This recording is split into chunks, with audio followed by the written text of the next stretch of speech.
This is the Pepperwood Podcast, a production of Pepperwood, a nonprofit conservation organization based at a 3,200-acre nature reserve near Santa Rosa, California, in the heart of the traditional homeland of the Wapo people. At Pepperwood, we aim to inspire conservation through science. And on this show, we talk to scientists, stewards, and environmental educators about what they do and how they do it. We hope to give you a glimpse into the real experiences of folks who devote their lives to taking care of local ecosystems and sharing them with others.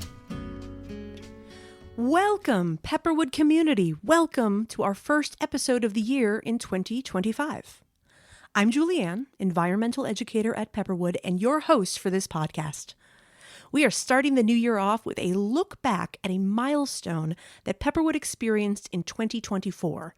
The 30-year anniversary of Preserve Manager Michael Gillogly's time at the reserve, an anniversary which took place and which I celebrated with a conversation with Michael back in April of 2024.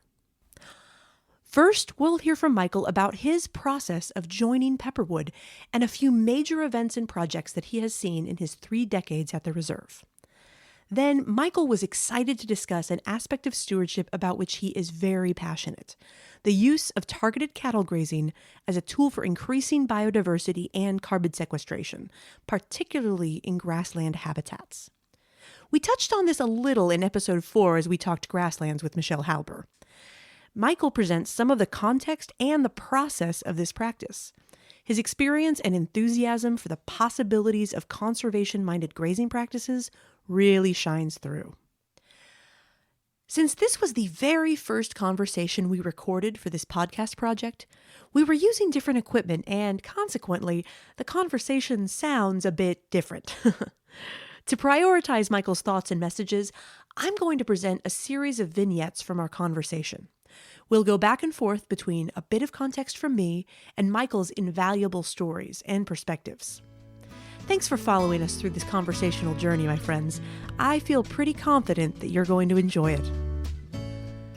Now, where shall we start? How about the beginning? My first question for Michael was, what led him to begin his work in conservation and preserve management? What was he doing before he began his time at Pepperwood? Well, I was really liking the idea of having a real positive impact on a landscape and just a positive impact in my life. I had done a lot of political organizing in my life, working on campaigns and trying to get initiatives passed and trying to make change that way. And while we did some good work, it was always a struggle and 2 steps forward, 1 step back kind of things, and working on political campaigns where the candidate didn't win, and you put a whole lot of effort and time into these things. And there was always that, controversial side of, back and forth. And so I really look forward to the idea of working on a piece of land where the effort that you put into it, you see the results of. It's one of the reasons that I liked construction and carpentry, and that is that you do something and you can stand back and see what you built. And I was able to take that concept into land stewardship, and we've pretty much really knocked back yellow star thistle, so it's hard to find here now. And we've had lots of really strong impacts, whereas wildlife is really benefiting. Bears have come back in a big way, the mountain lion population, and we've worked really hard at removing invasive species and trying to make our forests more healthy by doing forest thinning and prescribed fire. And so it's just great to be able to put effort into something and see the results from it and really end up with a healthier environment as a result. What a reward. Yeah, those tangible results. That sounds wonderful. It's been an honor to do this kind of work. It's like, what a great job where you can go out every day and work with a piece of land, work with great people, and accomplish something that's really good for everybody. Next, we dive into the story of how Michael found Pepperwood as his professional and personal home of 30 years and beyond. This was back in 1994 when the reserve was owned and managed by the California Academy of Sciences. My wife actually saw an announcement of this position at the Academy on a bulletin board, and we both looked forward to the idea of getting out of the East Bay where we were living at the time. Mm-hmm. And so I applied for the position, which at the time was a house to live in exchange for 40 hours of work a month. Mm-hmm. So it was a good fit because they were looking for somebody who had experience, fixing things. I'm a carpenter, plumber, electrician, and but I also have a degree in biology and led lots of trips, and so it was a nice mix of having some real practical skills along with having some education background as well. So it was a good match, and we moved to the Garrison Canyon at Pepperwood, which is a little 700 square foot cabin that hadn't had any work done on it for a long, long time. So my first job was just to bring it up to a livable place. We knocked the crumbling old fireplace down and put in a hearth and a wood stove and put in some skylights and a new roof on it and remodeled the kitchen and the bathroom and all to make it so it was a little bit more livable. So, soon after April of 94, I started doing other projects here. So road maintenance, we put fencing around some of the sensitive wetlands at Pepperwood, so because we were still doing cattle grazing and wanted to be able to control the cattle a little bit better. And so did invasive weed work and just fix things as they broke, replace toilets and, fix the refrigerator and, Sure. All those myriad of things that it takes to keep a place running. A few decades down the road, Michael and his family were living at Pepperwood when the 2017 Tubbs fire impacted over 90% of the reserve, and the house that they were living in was destroyed during that event. Michael shared some of the ecological details of that event and some lessons that we as a community can learn from the catastrophic wildfires of the past decade. I mean, for the most part, the Tubbs fire was really beneficial if you look at it as an ecological event, Mm-hmm. The fire burnt through the southern part of the preserve very intensely the first night, being really wind-driven, and particularly our Douglas fir forest took it pretty hard. Lots of tree mortality from that. The fire killed the trees, mm-hmm. and Douglas firs aren't very good at resisting fire as compared to oaks that have a much denser and thicker bark. So they've evolved to do pretty well with fire, whereas Douglas firs have evolved to have the seeds in the ground, and they after a fire they rejuvenate that way, right? Mm-hmm. So the trees get killed, but the plant has evolved to come back from it, whereas the oaks can survive more. Mm-hmm.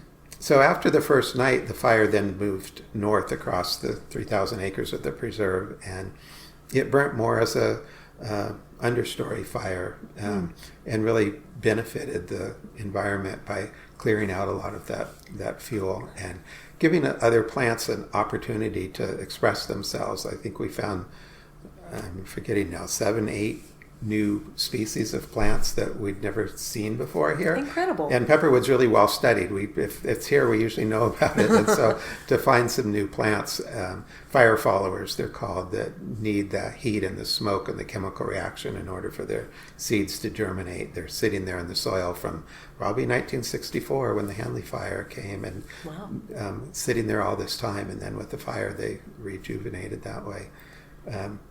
It's the people systems that didn't do very good with wildfire. People lost their lives, and lots of houses got burned down, including my own. And that's the thing that I think is the real lesson that we're all learning, is that we live in a fire-adapted area, and fires are going to keep happening. And apparently with climate change, they're going to be happening more and more intensely, is what we're learning. And so the people systems need to adapt, like the wild systems have. You know, wildlife did pretty well through the fire, and vegetation has evolved with fire. It works pretty well, and so people need to evolve with fire as well. So we need to be thinking about where we build our houses, what we build them out of, how we manage the vegetation around them, having emergency response people being funded and trained so they know what to do in an emergency, having escape routes to be able to get out from your house and get away to be safe. You know, all those things are things that we have to be thinking a lot more about so that we can be smart about that. Yeah, we live here, fire's going to happen, so let's be prepared for it next time. A fairly recent project that I was curious about was the Bechtel House Remote Grid, part of PG&E's solar pilot project that was launched at Pepperwood's Bechtel House in September of 2023. I asked Michael to explain that project's genesis and implications. Yeah, PG&E came to us and said, we have this pilot program that we're interested in starting.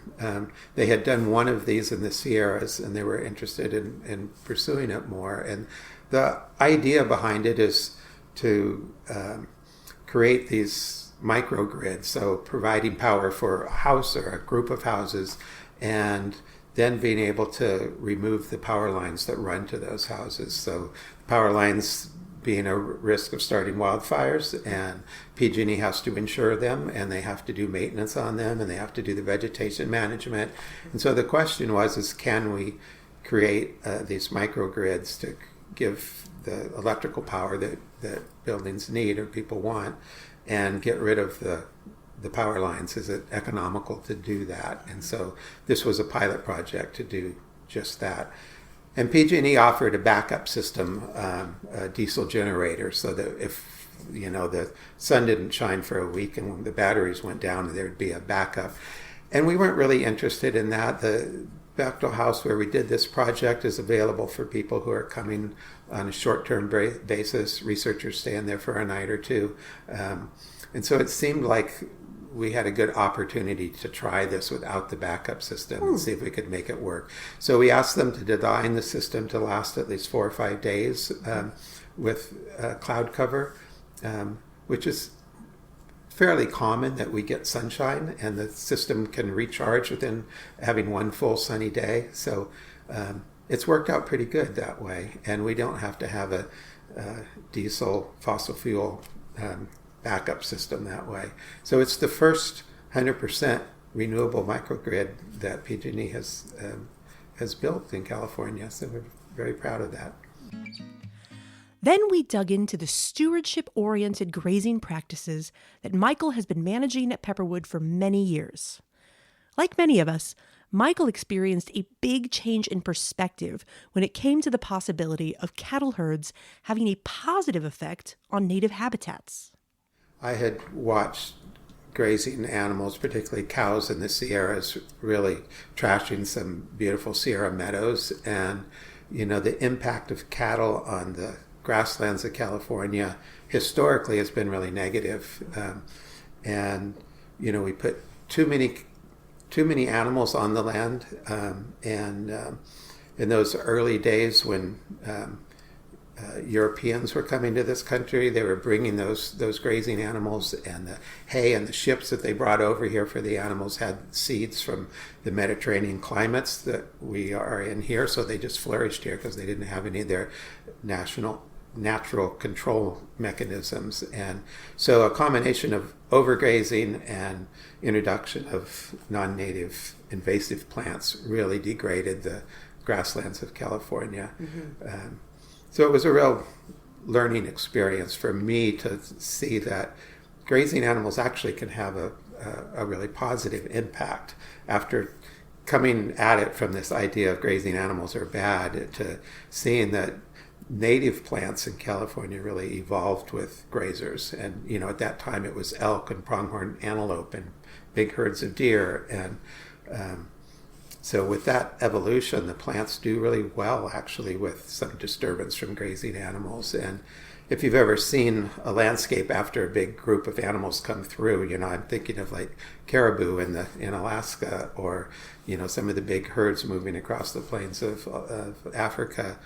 They have a really big impact. You can tell a bunch of animals have been here, but they're on the move. They're going somewhere, or they're being approached by predators, and so they're staying in a herd where they're safer, and they're moving across the landscape, so they have a big impact, and then they move off on going somewhere else. And that's what we've really learned by watching how things are going here at Pepperwood and doing scientific monitoring of what the impacts are of our grazing program, is that it's not so much about overgrazing isn't how intensely you hit the landscape that first time.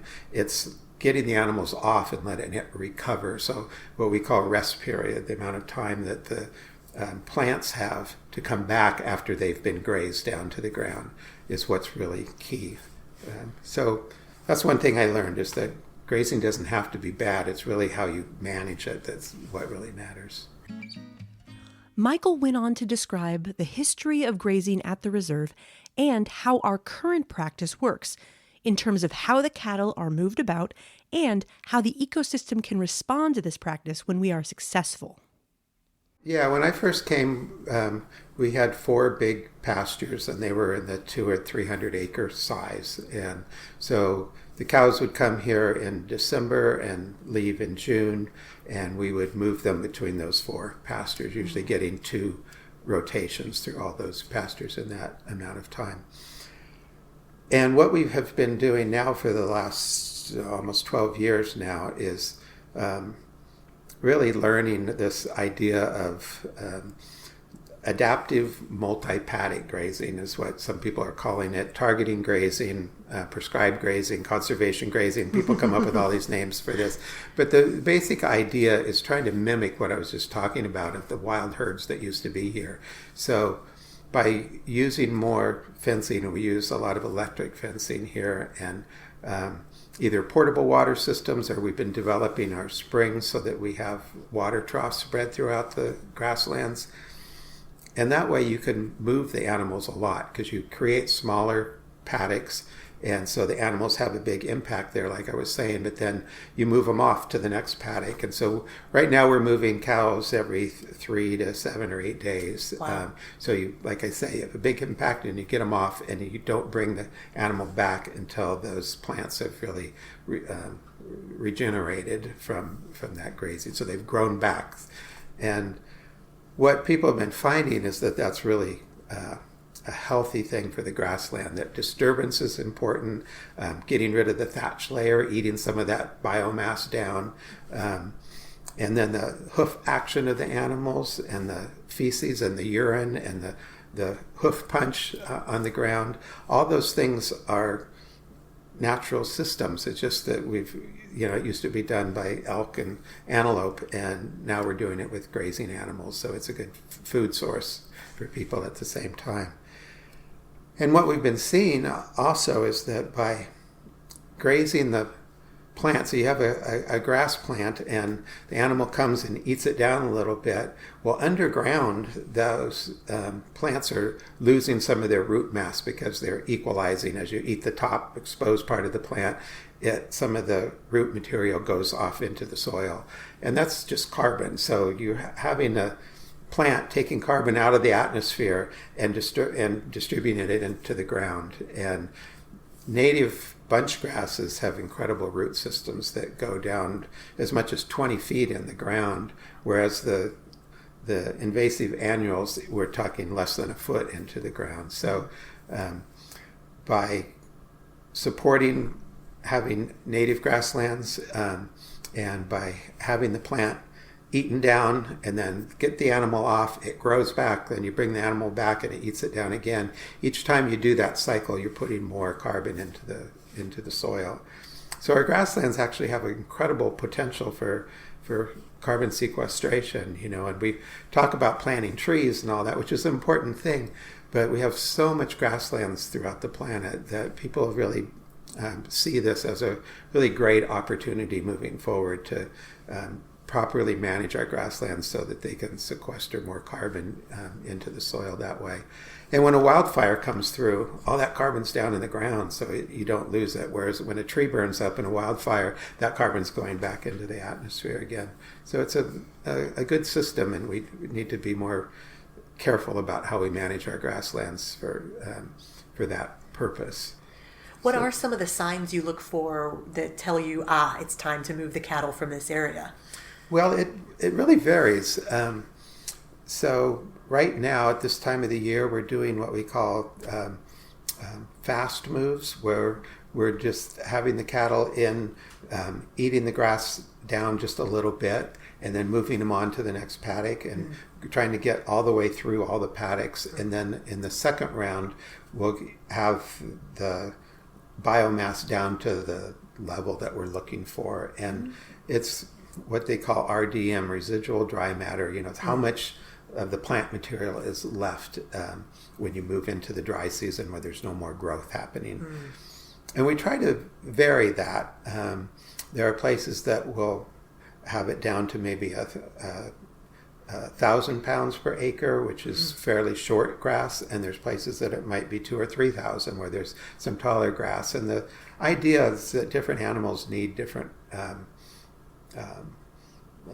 amounts of grass there, different amounts of biomass. The burrowing owls, which we don't really have here, we have a few passing through, but burrowing owls really like almost dirt. They like it really grazed down a lot. That's why we see them at airports and stuff out in the fields where they're mowed down to the ground, and they think that's great.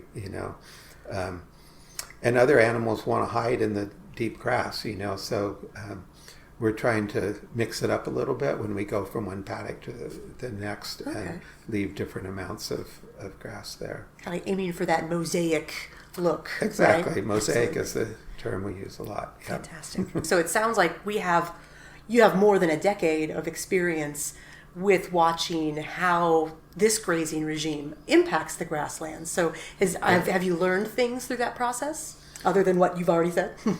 Yeah, well, I think, the carbon sequestration is one thing. By removing some of the biomass and some of the thatch buildup, you get more sunlight into the soil, and so you get the seed bank that's there germinates, and so you get a lot more diversity in plant life because of that, exposing the soil to some sun. And you don't want it just bare soil. It's a mix, and we try to mix up our grazing intensity so you have different impacts. So some places we leave the grass long, other places we graze it down pretty low, because different animals and organisms need to have that diversity. Instead of doing the same thing everywhere, you try to mix it up a little bit. So we're seeing more native forbs, the wildflowers, and non-native ones too, but just a greater diversity by having the grazing program. Well, if there are any consistent messages that I have received in my time studying ecology, increased diversity makes for stronger ecosystems. So it's exciting to hear that cattle grazing can be managed in a way that supports increased biodiversity in Pepperwood's habitats. Michael went on to reflect on the beef cattle industry as a whole and Pepperwood's relationship with our current grazing partners, Markegard Family Grass-Fed. We contract for our grazers, the people who own the cattle and bring them here, and we manage them kind of jointly. So I think it's a challenge for people who are raising cattle and for meat and trying to have a business model that works. It's the beef production in our country is really geared around feedlots and trying to fatten animals up with corn, and this is a real different way of approaching it, grass-fed beef. And so developing a market for that and being successful is a challenge for a lot of people. And it's one reason we're really happy working with Markegard Family Grass-Fed, because they're they've figured out how to make it work, and so they're financially successful, which really helps them be successful on the land, right? They can manage the cattle in a way that we're asking, and they really support the idea of having healthy food and healthy grasslands go hand in hand. So it's been really great working with them. As a reflection on his 30 years of experience, I asked Michael one of those old chestnuts. What has been his proudest accomplishment in his time at Pepperwood? I think just bringing fire back, it's something that we've wanted to do. It's a really important tool. And so being able to get fire back on the landscape is really a great accomplishment. And, my assistant, Devin Friedfeld, he was in the first group of 15 to get his burn boss certificate from the state that allows him to sign off on burns and conduct burns. And so I just feel really grateful to him and proud of him for going through that step and taking that responsibility, because it's a big deal to put fire on the ground and to do it in a responsible and thoughtful way. And so he writes burn plans about there's a very specific set of conditions that have to be there for a burn to happen. So the air temperature, the relative humidity, the wind, you need to have good dispersal of the smoke so that it doesn't settle down and become a health hazard to the people who are going to be there. So the fuel moisture, how much moisture is in the things that are actually going to burn.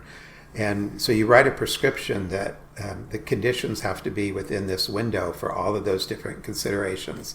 And then you have to have the personnel there. And so that's another part of the prescription of how many fire trucks do you need? How many people do you need? How much fire hose? All this stuff that goes into having a safe burn. So Devin's able to write that plan and then initiate it with a group of people. And that's been another really great thing that I'm proud of, is the community building that has come together around doing these burns. I was going to say, it takes a lot of, reciprocal help, right? There's a lot of interdepartmental and... Exactly. All of us are coming together. There's this volunteer group called the Good Fire Alliance, which is people who are interested in getting fire back on the ground. And some of it's organizations, a lot of it's just individuals who want to see this. And so they're getting trained about how to be a practitioner of getting fire back on the ground. And so, when we do a burn, the Sonoma Land Trust is there, the state parks is there, regional parks is there, multiple fire agencies from around Sonoma County. It's great to see. It's kind of, the barn building, or, all the community coming together to make something really good happen.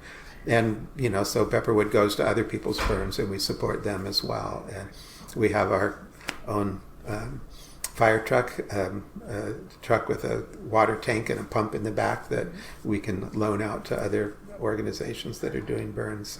So continuing to support those partnerships. Exactly, because we're so far behind. We have a lot of work to do to try to get our forests back into a healthy balance again, and it's really going to take that and a lot more. We're just scratching the surface of what needs to happen. But at least we're scratching the surface. Exactly. Yeah. And I think we're going to see it. It's just we have to keep pushing. We really need to develop a workforce to be able to do this kind of work. Mm-hmm. And so I think training people to be able to go into the forest and know what to do and have the skills and the support, financial support, the tools to get the work done is really key.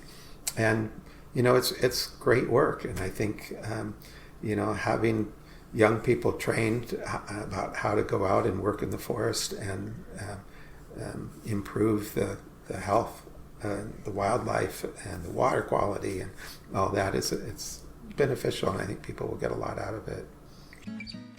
On the flip side, I brought out another classic interview question. What is the biggest challenge of managing Pepperwood as a reserve and an organization? Well, I think the financial part of it is always a struggle. none of this stuff happens for free. And so we have to raise the money to take care of the land and to run the programs that we have. And so it's always a constant effort to be raising the money. And so most of our funding comes through donations from donors who want to see this kind of work get done and support what we're doing. Mm-hmm. And we write a lot of grants and get money both from private foundations, family foundations, as well as agencies, state and federal agencies who support what we're doing. So it's a constant effort and probably the most challenging part of my job. Those thoughts led us directly to the question, what's the best way to support Pepperwood as a member of the community? Well, I mentioned our challenge with fundraising, so helping us out financially is a really big piece of the pie to make things work, and it's hard to ask for money, but it's just critical to making things work here. Yeah. So it's the nature of a nonprofit is that we need that support, absolutely, to get all this good work done. Uh-huh. Absolutely. And then you can come and volunteer here. There's lots of opportunities. The best way to get started is to come to our volunteer work days that are the first Saturday of every month. And they've actually are almost competitive now because people love coming to them. It's just a great opportunity to have a sense of community and doing good, positive work together. And, we work really hard together for 3 hours that morning, and we organize our activities really well so they're productive and people come and you get stuff done. And then for 3 hours you get tired and you're done. And then we really found early on that feeding people makes all the difference in the world. So a couple of our volunteers cook a hot meal for lunch. Excellent. And so... and I understand there's lots of cookies available. And there's lots of cookies. Yes, Flora is the cookie lady, so she's always got great diversity of cookies for everybody. So her legend tells. Yes. Finally turning our attention back to nature itself. With his 30 years of time spent in Pepperwood's lovely habitats and among its many furred and scaled and feathered denizens, I just had to ask. What's your favorite species that lives on the property, Michael? Oh, geez, that's a hard one. I know. I like seeing the big carnivores, but they're rare to see. I've only seen one mountain lion since I've been here. One mountain lion sighting in 30 years. That is rare. Yeah. And our cameras, we have wildlife motion activated cameras out there and they see them all the time. Mm-hmm. But it's rare for us. They probably know you. They say, that's yes, Michael. I've wondered how many times they've watched me. So seeing bears, I've seen a couple of bears here over the time. But I think, a lot of the smaller critters, I'm kind of partial to snakes, and had a great interaction with a spotted owl once that I was walking through a really dense bottom of a ravine, and I was kind of making my way through the vegetation, and all of a sudden there was a bunch of flapping right at my head, and I was kind of like, what is all that, And the bird landed on a tree that was just like 6 feet away from me, but on the back side of the tree. And I'm looking there, and it peeks its head around from the side of the tree to look at me, and we're both standing there looking at each other. And then it flies to a branch just a few feet away from me and just sits there. And we just contemplated each other for a long time and talked back and forth a little bit. And I started looking around on the ground, like, did it have something that it had caught that it was eating? And that's why it wasn't leaving. And I didn't see anything. And we must have been there for 20 minutes just staring at each other, like 6 or 8 feet apart. Wow. And I finally thought, okay, well, it's been fun. I'm going to go now. And I walked away. Good. It was such a wonderful little interaction. It's beautiful. You got to just accept each other there in that moment. Yeah, exactly. Wonderful.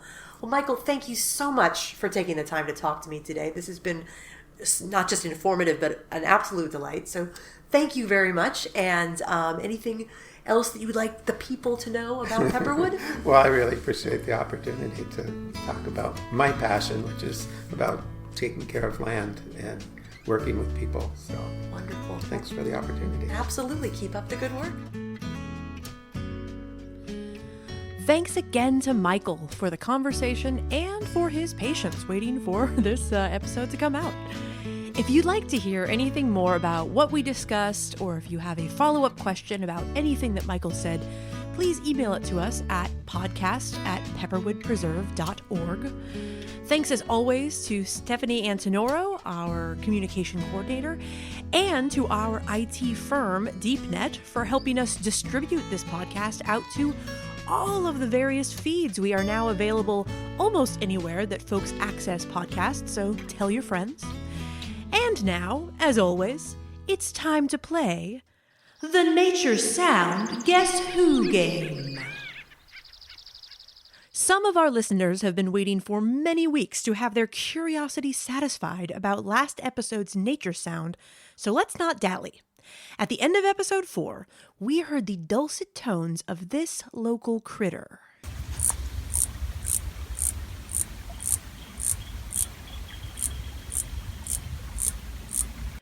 That sound was made by the minor cicada, Platypedia minor. The full clip is about 30 seconds long and is accessible as part of an iNaturalist observation, just like the clip of the gray fox we heard back in episodes 2 and 3. We will include a link to the observation in our show notes. It was recorded and shared to iNaturalist by Elliot Smeds, a local naturalist and scientist, and someone I am happy to call both a colleague and a friend. On iNaturalist, Elliot is a top observer and identifier of this species, and no doubt several local cicada species. And he was a classmate of mine in the Sonoma State University biology department. We actually sat next to one another at our undergraduate graduation in the Green Center in May of 2017, and we both went on to complete master's degrees at Sonoma State. So those were some fun facts about Elliot. Now let's have some fun facts about the minor cicada. First, they are not among the famous periodical cicadas. That's 7 species in the genus Magicicada, and those are found in the eastern United States. And they famously take either 13 or 17 years to mature and emerge in huge reproductive cohorts at those intervals. Other cicadas, including the minor cicada, are still long-lived. It takes them up to 5 years to reach maturity, and they have overlapping generations, so some individuals emerge every year, and they are therefore called annual cicadas, as opposed to periodical cicadas. Even within the annual cicada group, the genus Platypedia is unique in that they do not have the stupendous sound-making organ that is so characteristic of other cicada species. In most cicadas, the males have a taut, drum-like membrane called a tymbal at the base of their abdomen, and they use strong muscles to vibrate that membrane and produce a powerful sound to attract mates. When I chose this nature mystery sound for you, I specifically avoided the really intense, ear-piercing sounds made by most cicadas. In comparison, the minor cicada and other members of the genus Platypedia emit the short clicking sounds that you heard by rattling their wings together. So maybe it's a less singular and impressive trait, but in my humble human opinion, it is much nicer than listening to that incredibly ear-piercing sound. Just listen back to our minor cicada sound. Ah. Gentle, soothing, specially compared to other cicadas. If you would like the comparison, we will put a link to one of Elliot's other iNaturalist observations in the show notes, but I'm not going to shock your ears here by reproducing it. Please go check it out on your own. This background information came from the National Wildlife Federation's Field Guide to Insects and Spiders of North America by Arthur V. Evans, and also the book California Insects by Jerry A. Powell and Charles L. Hogue. Thank you for playing the Nature Sound Guess Who game, but here comes the next new sound for you to guess and for us to reveal in our next episode. Listen up in 3, 2, 1.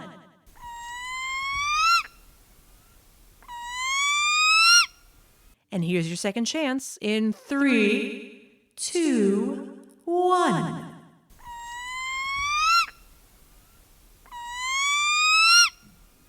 Remember, you can submit your guess of who made that sound by emailing us at podcast@pepperwoodpreserve.org, or find the Facebook or Instagram post where we announce this episode and ask for your guesses. Until next episode, thank you, friends, for listening, and don't forget to keep your ears tuned into nature.